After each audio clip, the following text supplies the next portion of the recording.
Thorstensen. Here. Woodside. Here. Ross. Here. Garner. O'Brien. Present. Balmas. Present. 5 present, 1 absent. Sure. So Brian's got a quick PowerPoint he's going to run us through on the proposed budget.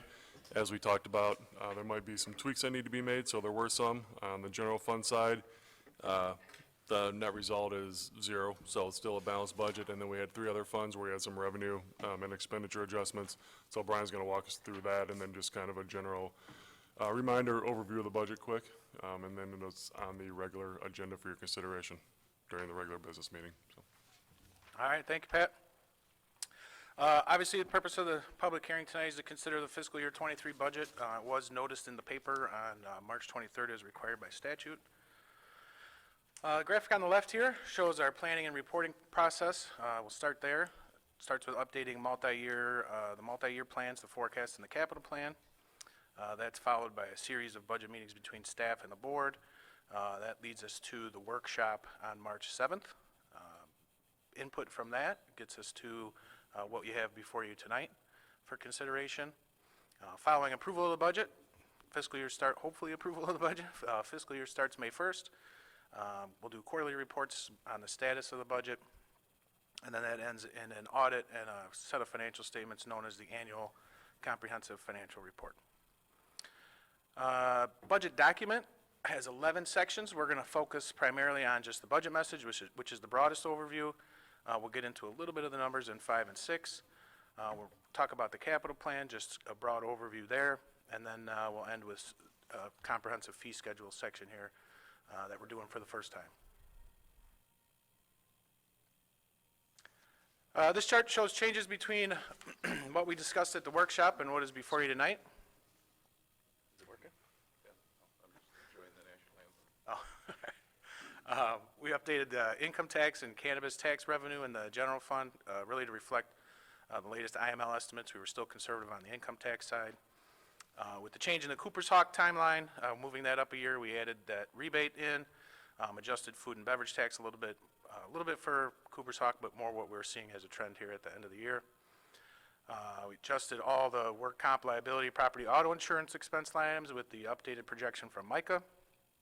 That actually hits 3 funds, the general water and sewer and fleet services. Then in the general fund, we reduced the department contingency by $54,000. That was kind of the plug number to get the Cooper's Hawk thing to work out. And then finally trued up the jet ski and 911 fund budgets so they match up. Get into a kind of broad overview here. Total budget, all funds, including transfers, $94 million. That's up 26.3% from last year. General fund is balanced at $46.3 million. That's up 7.8. As we've talked about multiple times, largest capital plan on record at $17.7 million. Some of that COVID carryover, some getting ahead of supply chain, some planned drawdowns in different funds. One of the common themes we're going to have, I think, for the next couple of years is supply chain issue, so we'll probably hear that quite a bit. We'll deal with it. No property taxes or new taxes included in the budget. We preserved the general fund reserve balance at 60% of expenditures. That's well above the 35% policy. Village has very little debt. Budget proposes the payoff of Fire Station 3 from current year projected surpluses, and that would leave only the IEPA loan remaining as far as debt goes. Some strategic staffing changes that included some pre-pandemic hires that were put on hold. We did another thing with some unbudgeted positions this year that we'll talk about when we get to that slide. Significant spending on technology, focusing on cybersecurity, remaining efficient in operations with a couple different applications, but really staying ahead of the curve when it comes to security here. Budget includes the continuation of the Small Business Capital Grant Program and fully restores the Economic Development Reserve of $300,000 that we did for a few years that we reduced during COVID. And then finally, updating the strategic plan, which is continuing the update of the strategic plan, which is obviously the village's 3 to 5 year guide on where we're going. Get into numbers a little bit. Here's revenues across all funds, totaling $87.1 million. That's up 8.2%. Largest category, I'll just walk through the categories, talk about what's in them. Largest category is major revenues. That includes sales, amusement, hotel, food and beverage, income use tax. That makes up 41.7% or $36.3 million of the total. Charges for service, second largest category, makes up just over 19% at $16.7 million. Here we see primarily water and sewer charges, contracts with Moore-Waukegan Fire Protection District, Zion, and ambulance fees. Investments and contributions makes up 15.1%, $13.2 million. Here we see the market equity interest income side more on the police and fire pension funds than on the village side, and the employer pension contributions for police and fire. Other sources, this includes interfund transfers to the capital and fleet and health insurance fund now, makes up 10% and at $8.7 million.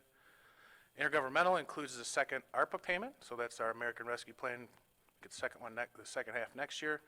Also includes the Jetsby 911, transfers back and forth, 911 surcharge, and motor fuel tax in here makes up 8%, $6.9 million. Final three are taxes at 2.5%, $2.1 million, fines and forfeitures 2.1% at $1.8 million, and licenses and permits at 1.5%, just over $1 million. The expenditure side, total $94.1 million, that's up 26.3% or $19.6 million. No surprise, service organization, largest category, salary and wages. That includes wages and overtime, that makes up 34% of the total at $32 million. It's followed by employee benefits, that includes workers' comp, medical insurance, pensions, that makes up 14%, almost 14% at $12.9 million. That's followed by capital, which we'll talk about a little later, but includes everything from water and sewer, fleet technology. That's 13.2%, $12.4 million. Part of the capital plan that we talked about, that 17.7, is included in the contractual services category, which makes up 12.4, and includes the resurfacing portion of the capital plan, the transportation system, as well as water purchase. Other financing uses includes interfund transfers and incentive agreements, makes up 12.8%, about $12 million. Debt service, 6.3%, this is up. 5.9 million, this is up, largely due to the payoff of the Fire Station 3 loan. And then finally, the final three categories here, much smaller. Other contractual at 3.1%, supplies at 2.4%, and professional and technical services at 2.1%. Getting into personnel changes, total authorized FTEs total 234.05. We're budgeting for 226.05 of those. We're carrying 8 unbudgeted, so kind of something new we did for this year. Hopefully this will allow us to temporarily ramp up employment, to have some crossover where needed, continuity of services, primarily public works, police, those kind of services that continuity of services means a lot. We also have some positions in there for anticipated mid-year promotions, and then service that we currently outsource that may come in-house at some point if something changes. But as you can see from the pie chart, majority is public safety, public works at 75% and 16% respectively. Total FTEs up 10.6, administration up 0.5, community development up 3.3, police department 3.5, fire 1, and public works 2.3 again. Majority of those were held for a year plus with COVID. So this chart shows us debt service from fiscal year 18 through fiscal year 24. You can see that tall blue bar there is us paying off the Series 2011 bonds early. The tall red bar is the proposed payoff of the Fire Station 3 loan. After that, fiscal year 24 leaves us just with the IEPA loan remaining. Original plan, just as a reminder, on the IEPA loan was a 20-year loan at 1.84%, payoff in 2039. We put together a plan and have, other than the first COVID year, stuck to it, to pay it down in 11 years at an effective rate of just under 1% and paid off by 2031. So still working towards that goal. This slide shows projected fund balances at the end of next year. Just a couple notes here. General fund, again, projected to finish $27.8 million. That's 60% of expenditures, well above our 35% policy. Water and sewer fund is projected to finish at $2.5 million. That's 35% of operating expenditures. Very, very good for a fund that's supported by user fees. Capital-related funds all maintain an adequate balance for not only future purposes, but maintaining a program in the event of a downturn. I think one thing we learned from COVID is that there are some, so to speak, deals to be had when there's not a lot of activity going out there, as we saw with the fire station. So having some money in reserve to be able to take advantage of that's a big deal. We're set up for that. Health insurance fund is new this year, balanced, but we're very conservative in what we budgeted there, so we anticipate having a balance at the end of next year.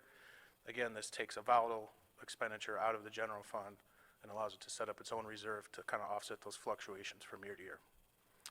And finally, fleet services maintains fund balance of $350,000. Capital plan, $17.7 million total. Largest category is transportation at $7.5 million. That includes road resurfacing, some reconstruction, sidewalks, streetlights, and some contract engineering. Water and sewer, water main replacement, Juniper Lawrence, Washington and Hunt Club, and some SCADA work. Vehicles, again, here's a big one where we get hit with supply chain. $3.6 million. Again, that's fairly high when we look at historically here, but some carryover from COVID year, also some getting ahead of the supply chain. When you look at things like the fire engine, looking at a prepay option there, not only do we save a little bit of money, but we also freeze our lead time. So things like that we're just going to have to be on the lookout for and take advantage of where we can. Technology, $1.7 million, again, focus on cybersecurity. Buildings, $513,000. Some office restructuring, but general maintenance primarily. And then stormwater, $300,000 for some culvert work. One of the things we're hoping to do in conjunction with the budget moving forward here is to consider and update the comprehensive fee schedule annually. It's nice to do it with the budget because then you get to know what budget impacts are of any fee changes. So we have a few fees that we're updating this year in conjunction with the budget. Over the next couple of years, we're going to try to align our periodic updates. I know we have some zoning ones that happen on a kind of an off schedule from the fiscal year, but see what we can do about lining all that up. But really only three changes for this year to consider. First one under engineering fees, a fee in lieu of detention. That's a pass-through from Lake County SMC. Previously, we would just update the code with whatever the dollar amount that they updated is. Now we just want to reference their current fee, so we don't have to update it every time they change it. A couple of updates under utility fees, similar to what we just did for connection fees, just reference Lake County's current fee rather than try to replicate their fee schedule within our fee schedule. And then finally, some changes with hydrant rentals and water charges here. Change the rental deposit to reflect the actual cost of meters. Change the cost to read to reflect actually what we're doing on a quarterly basis. Eliminate the upcharge that was originally put in place to help offset the cost of meters and just charge the straight water rate. And then finally, eliminate the pool filling fee, which we haven't done for quite some time, I understand. So just essentially cleaning up the fee schedule to meet current practice.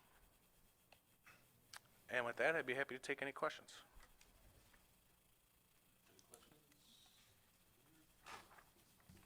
Questions? And I might have missed it. Are the police and fire pensions now with the state, or is that still in-house yet? Only investment activity is with the state, and only fire has transferred their assets over as of right now. Police, as far as I know, are still waiting on litigation. So that is still on hold, but at some point when that's settled, they'll either transfer or do something different. And it's just investment activity. Just investments? Correct. We keep a close eye on, Try to, obviously. yeah. Thank you. Thanks, Brian, I appreciate it. So nothing further for this public meeting. Is there a motion to adjourn? So moved. To recommend, motion to Recommend, recommend. oh, recommend, that's a motion to recommend. Sorry. Recommend. Second. Motion by trustee Ballmer, second by trustee Thorstensen. Roll call, please. Thorstensen. Yes. Woodside. Aye. Ross. Aye. O'Brien. Aye. Balmus. Aye. Bye-bye. The rest to the motion to adjourn. So, Motion by trustee Ballmer, Second. second by trustee Woodside. All in favor? Aye. We have 3 minutes till we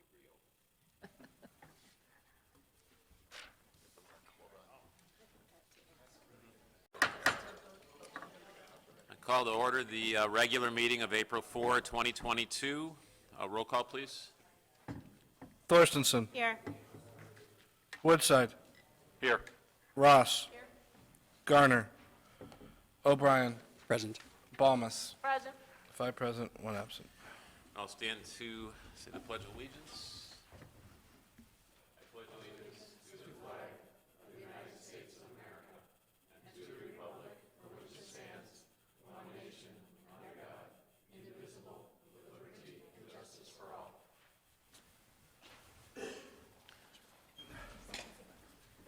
First item on the agenda is the approval of the consent agenda.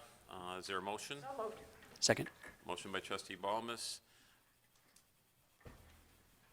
Second. trustee O'Brien, sorry, looking around people. Roll call, please. Thorstensen. Yes. Woodside. Aye. Ross. Aye. O'Brien. Aye. Balmus. Aye. 5 Motion carries. Pat? Item number 1, approval of the minutes from the March 7, 2022 and March 21, 2022 meetings. Item number 2, approval of request from Utility Division to waive the formal bidding requirement and purchase 200 3/4 inch and 75 1-inch water meters from Midwest Meter, Inc. at a cost of $43,775, sole source supplier for Midwest region.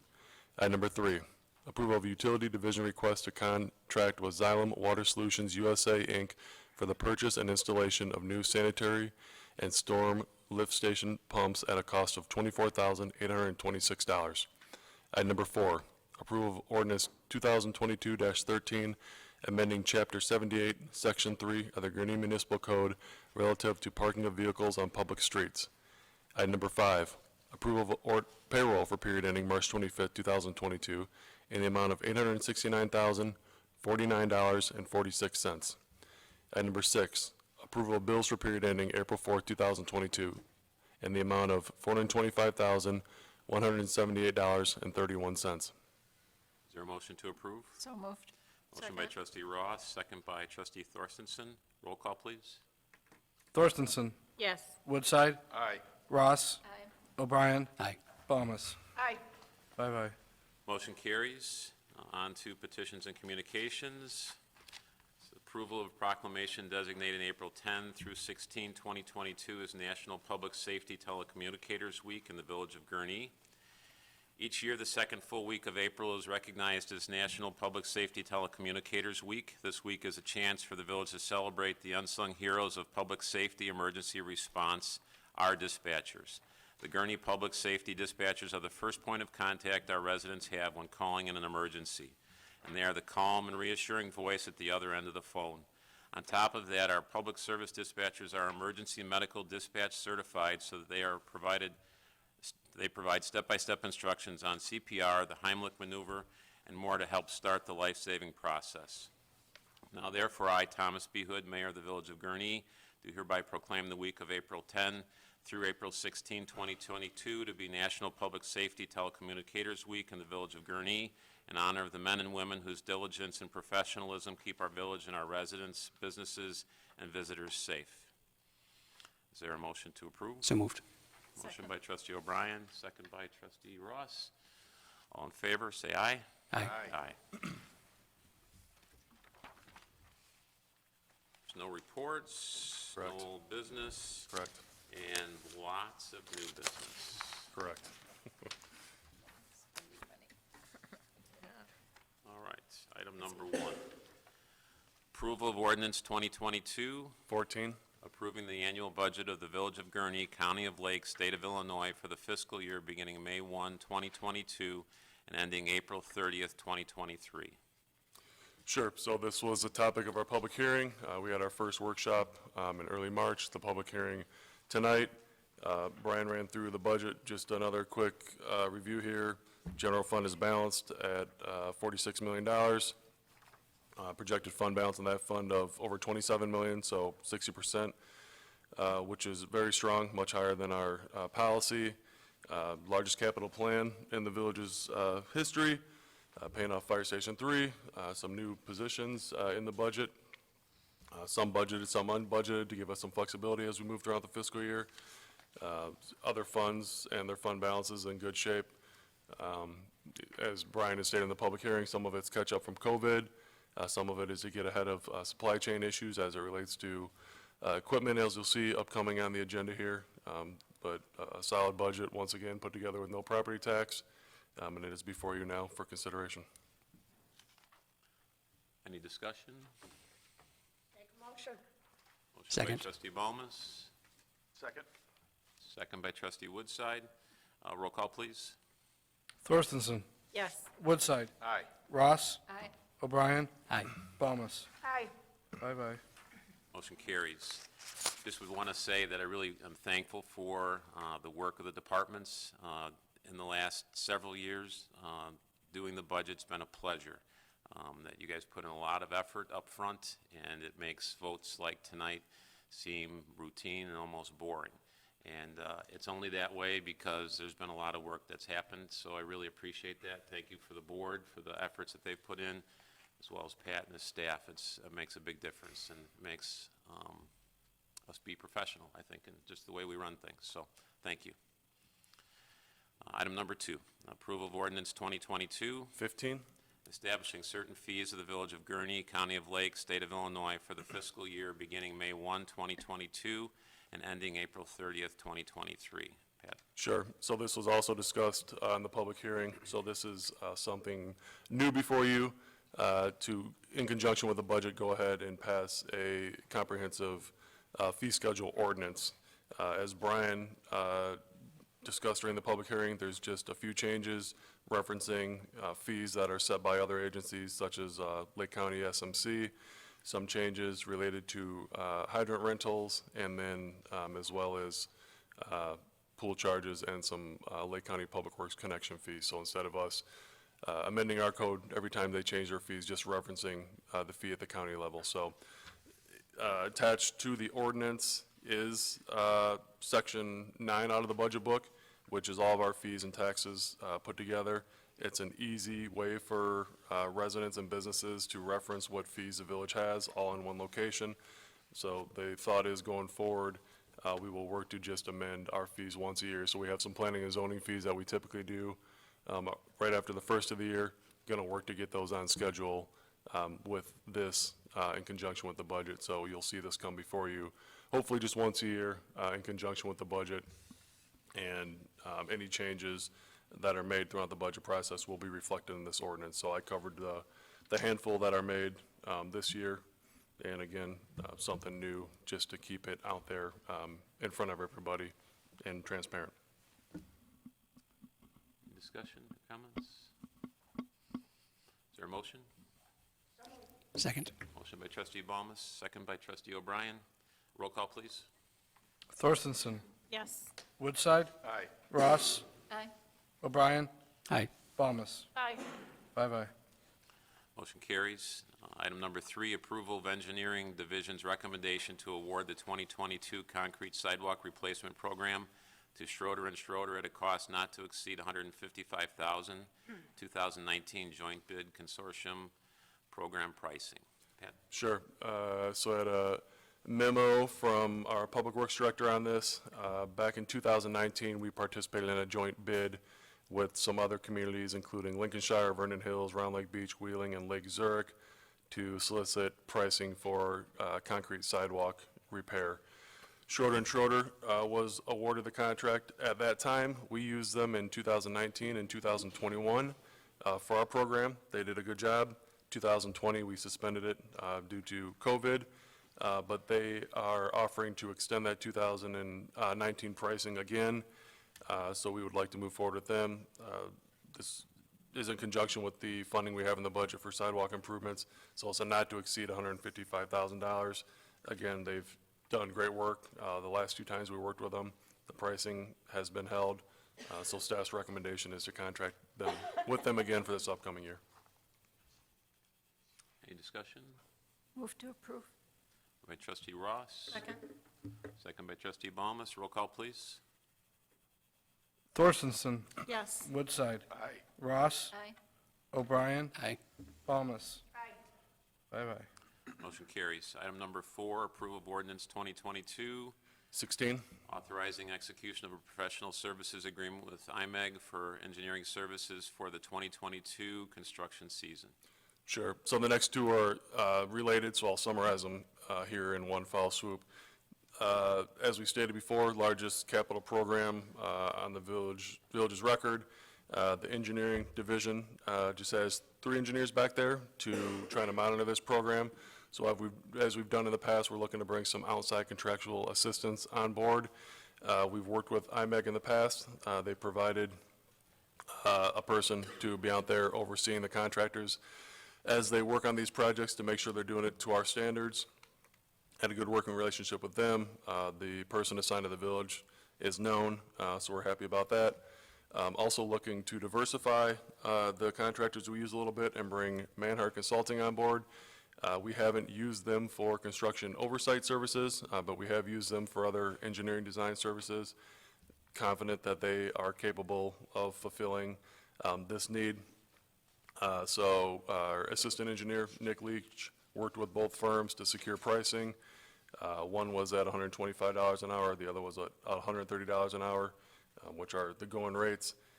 Mainly be focusing on the roadway program to start out with, but as we get near the end of that, there's obviously other improvements that we'll be making related to the capital program, whether it's pedestrian paths or stormwater programs that they'll be able to provide some assistance with that as well. So we budgeted $300,000 for contractual assistance.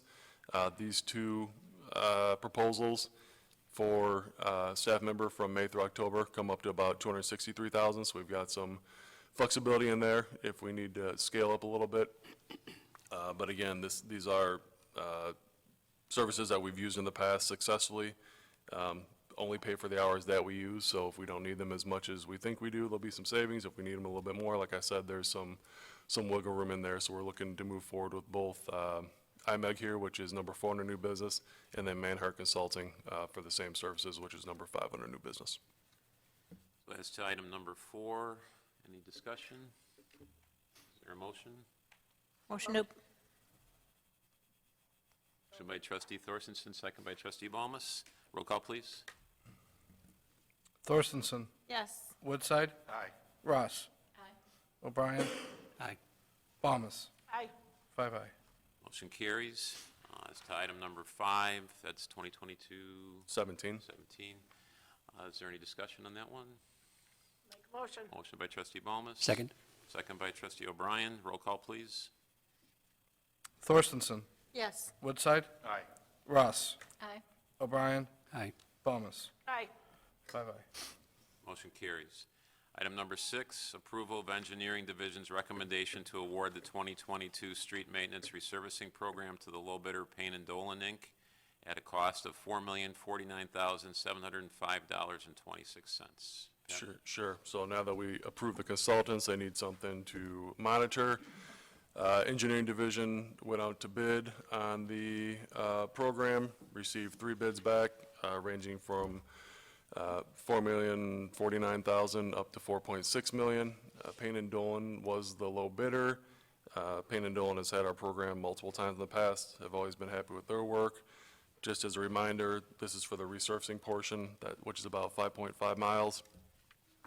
The PCI, which is the Pavement Condition Index, the last time we did an assessment was 2019, but the roads in this year's program breakdown is 0% failed, 63% poor, 16% marginal, and 20% as fair. So obviously they've only deteriorated since then, so a big portion of the roads that we're going to be focusing on are rated poor. The estimate from Payne and Dolan was within $30,000 of our internal engineer's estimate as far as what the program would cost. Obviously, the increases in crude oil have impacted that cost and driven it up a little bit, but still within budgeted amounts. So staff's recommendation is to move forward with the low bidder, Payne and Dolan, for the resurfacing program. Any discussion? Motion? Move to approve. Motion by trustee Ross, second by trustee Balmas. Roll call, please. Thorstensen, Yes. Woodside, Aye. Ross, Aye. O'Brien, Aye. Balmas. Aye. 5 aye. Motion carries. Item number 7, approval of Public Works Department request to purchase 4 Peterbilt 548 chassis from JX Peterbilt of Wadsworth, Illinois, at a cost of $450,068. Public Works Department Units 241, 271, 295, and 692. Sourcewell Contract 081716 PMC. Pat? Sure. So that dollar amount that you saw in there for vehicles and equipment, we're going to spend a decent amount chunk of that right here tonight. So again, it relates to supply chain issues and trying to get in line as quickly as possible. Craig Lambrecht, our fleet administrator's here, as well as Heather, and then once we get to the utility division equipment, Brett Fritz, our utility supervisor's here. So the first one is the truck chassis for Public Works. I'll run through a quick summary of each one that's being replaced here. So 241 that we're looking to replace is a 2007 truck. It's got pushing 3,000 hours on it, 15 years old. Given that age, the maintenance has continued to increase. 271's a 2006 with about 2,700 hours on it, 16 years old. Again, maintenance issues. Both of those will be sent to auction once replacement units arrive. 295 is a 2012 International that is actually one of our early hook lift trucks. That one's got about 5,500 hours on it, 10 years old. This one will be moved back to a reserve role in the fleet. And 692, sorry, again, 2012 hook lift, pushing 4,000 hours on it, 10 years old, again, will be moved to a backup role within the fleet, so not a primary truck, but sitting in reserve in case one of the primaries goes down. The Peterbilt chassis, they're not available through the state of Illinois, so we look to JX Peterbilt and then Sourcewell, which is a national consortium of public agencies that the village belongs to, where they competitively bid these purchasing contracts to get the best price. JX Peterbilt honors that price. We've been purchasing our Peterbilts from them since 2015. Been very happy with the service that they provided us. It's right up the road here in Wadsworth, so that's nice as well. And the funding has been included in the budget. We started talking about these trucks back in January when we had the first multi-year capital plan presentation, and then obviously again throughout the budget process. So the money's in the budget to replace these trucks. A couple more than we typically see on an annual basis, but you remember over the last 2 years, we've only replaced 2 trucks. So this is a little bit of a catch-up on that.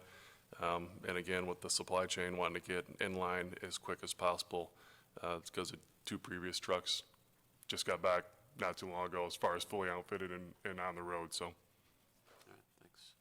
Any questions or comments? Motion, please. So moved. Motion by trustee Woodside, Second. second by trustee O'Brien. Roll call, please. Thorstensen. Yes. Woodside. Aye. Ross. Aye. O'Brien. Aye. Thomas. Five. Motion carries. Item number 8, approval of request from Public Works Department to waive bidding requirements and purchase central hydraulic system, hook lift system, dump body, snow plow, wing plow, tailgate spreader, and spreader control system from Bonnell Industries at a cost not to exceed $604,032.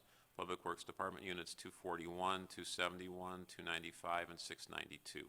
Pat? Sure, so the previous purchase was the trucks. This is everything that goes on the truck, so Mayor Hood read through it, so I'm not gonna read through it again for you.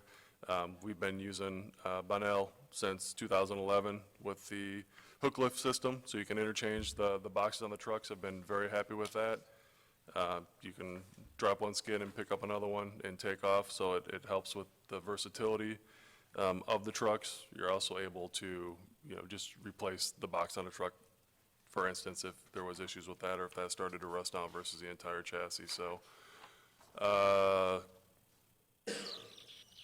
Again, been happy with Bonnell, and looking to outfit these 4 trucks. Any questions or comments? Motion approved. Second. Motion by trustee Thorstensen, second by trustee Ross. Roll call, please. Thorstensen. Yes. Woodside. Aye. Ross. Aye. O'Brien. Aye. Thomas. Aye. Five. Motion carries. Item number 9, Approval of Public Works Department request to purchase John Deere Model 444P loader from Westside Tractor Sales of Wakanda, Illinois, at a cost of $212,860.64. Public Works Department Unit 205, Sourcewell price match and trade-in value of $20,300. Pat? Sure, so this is our small loader. You might remember back in 2018, the original engine locked up, and instead of replacing the whole unit, we just replaced the engine on it. So the loader itself is a 1997 with over 6,000 hours on the body. The engine's from 2018. This loader gets used for snow and ice control, plows village facilities with a push plow on it. We use it during emergency operations related to flooding, for example, with moving sandbags, Jersey barriers. If there's down trees from a storm, gets used for that. So a lot of different things. Stock pond, salt in the dome. Staff is looking to replace it with the John Deere loader. Worked with Westside Tractor Sales, who we've purchased equipment from in the past successfully. Again, somewhat similar to JX Peterbilt, matching the Sourcewell pricing, so matching that pricing that comes through that cooperative, which works out well for us. And then also, JX came out and looked at our current loader and offered a trade-in value of $20,300, which Craig believes is fair, given the shape that that loader is in. In the budget, has been discussed previously, and is before you for consideration. Any questions or comments? If none, motion? So moved. Motion by trustee Balmas. Second. Second by trustee Woodside. Roll call, please. Thorstenson. Yes. Woodside. Aye. Ross. Aye. O'Brien. Aye. Balmas. Five aye. Motion carries. Item number 10, approval of Public Works Department request to purchase John Deere Model 410L backhoe combination machine from Westside Tractor Sales of Wakanda, Illinois, at the cost of $165,202.38. Public Works Department Units 203, Sourcewell price match and trade-in value of $24,000. Pat? So this is the backhoe combination excavator. It's a 2001, about 5,400 hours on it. 21 years old. They use this machine for a lot of utility division projects as far as water main repairs, hydrant removal and installation. Again, worked through Sourcewell and Westside Tractor. This machine that's spec'd out meets the needs of the department up there. Looking at another John Deere as far as a manufacturer, Public Works has been happy with that equipment manufacturer. We've got multiple pieces of equipment up there from John Deere that have held up well and met our needs. Funding has been included in the budget for this, and looking to get in line on it. Any discussion or questions? To On the approve. motion? Motion by trustee Ross. Second. Second by trustee Thorstenson. Roll call, please. Thorstenson. Yes. Woodside. Aye. Ross. Aye. O'Brien. Aye. Balmas. Five aye. Motion carries. Item number 11, approval of Public Works Department request to purchase Bobcat Model E42 Mini-Excavator from Atlas Bobcat of Wakanda, Illinois, at a cost of $88,660. Public Works Department Units 206, Sourcewell price match and trade-in value of $8,000. Pat? Sure, so this is one of our mini excavators. We have two of them. This one is the 1997 with about 3,300 hours on it. This machine's in need of some work, including new tracks. They use the mini excavator in tighter locations that are less accessible, that our larger equipment can't get to. They also can have a variety of different attachments attached to the machine, to the point that we use the mini excavators when we're out at Beer Fest setting up for, or out at Gurnee Mill setting up for Beer Fest, so they're able to use it out there. So pretty versatile machine. The machine that they're looking to bring in is a little bit bigger than our current units, based on what they use the machines for up there, but still has a very tight turning radius, so they're able to get in those tight places still. Fleet Administrator worked with Atlas Bobcat. They were supposed to have a price increase in February, but we have a working relationship with them. They said they would hold the pricing for the machine for us, so that was good from our perspective. Again, they came in, took a look at the current mini excavator we're looking to get rid of, and offered us $8,000 in trade-in value. Craig believes that's a fair value, and then still with the Sourcewell price match. So this has been vetted nationally as far as pricing, and this is as good as you're going to get. Any questions or comments? Motion? Motion to approve. Second.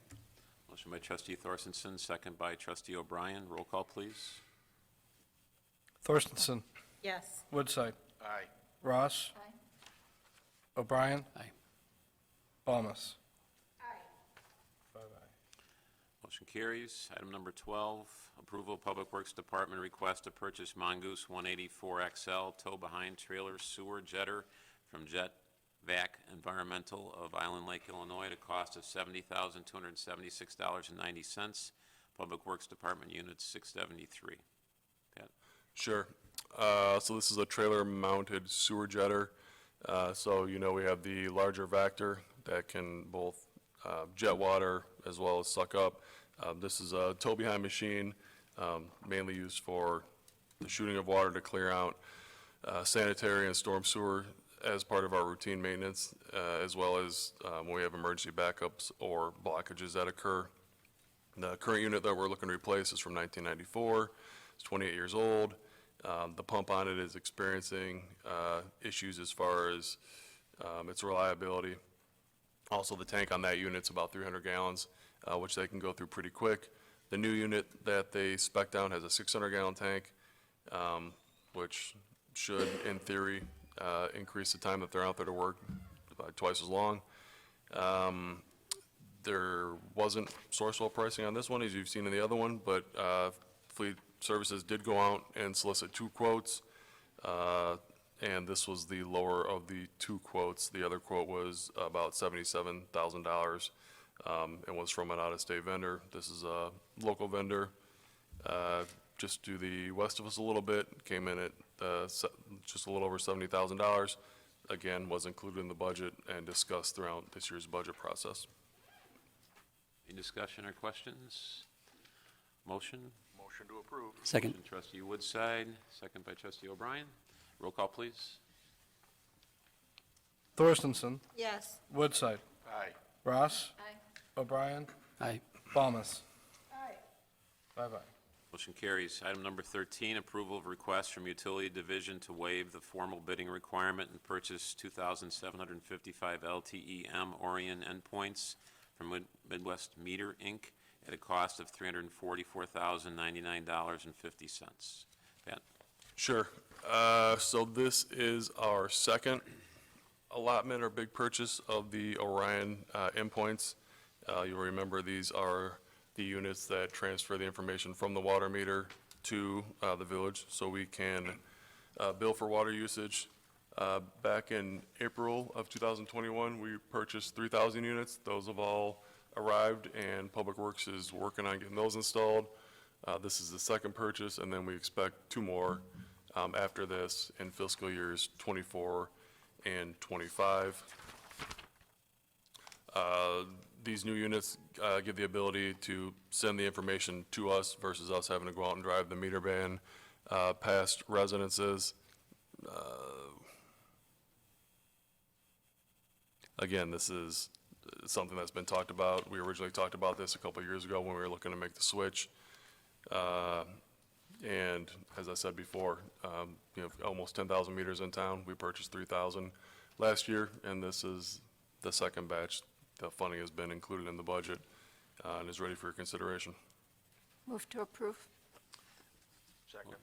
Motion by trustee Ross, second by trustee Woodside. Roll call, please. Thorstensen, Yes. Woodside, Aye. Ross, Aye. O'Brien, Aye. Balmas.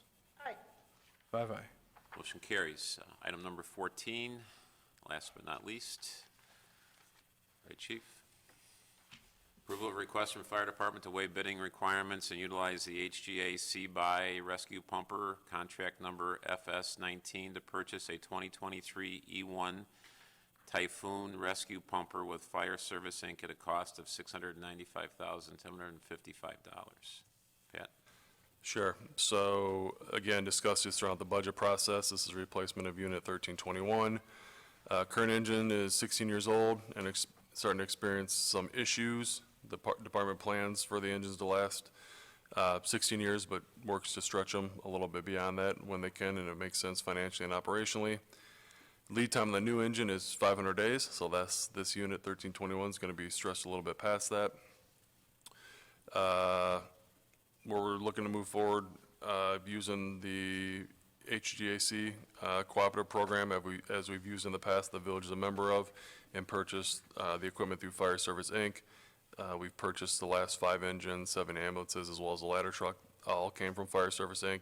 Have been very pleased with the quality and the service and support that we receive from them. Last one we got was in 2018. This purchase is a little bit different, so typically we pay when the equipment shows up. So with the Public Works plows, we ordered them in April, and when they showed up in November or December, that's when we paid for them. So there's that delay. This one, there's a prepay option on this piece of equipment that saves us $24,000 and gets us in that queue with Fire Service, Inc. Given the supply chain issues, and also it potentially carrying past one fiscal year, both John and Brian and I got together and talked about this and believe in this sense it makes sense for the village to exercise the prepay option. So this one would be paid up front versus when it arrives.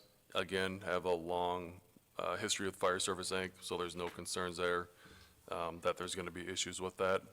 And like I said, saves us a little bit of money and then gets us in the queue, so brings that time down. I think we were up over 600 days initially, like 630 days. So this cuts a decent chunk of time off that. Any questions or comments? Trustee O'Brien? I'd just like to pass out a quick complimentary word on whoever put the idea of prepaying for that and saving the money. I know we just spent a ton of money, but every bit that you can save is fantastic, and locking our place in line while we've got the money, just been wonderful. Motion to approve unless someone else has something to say.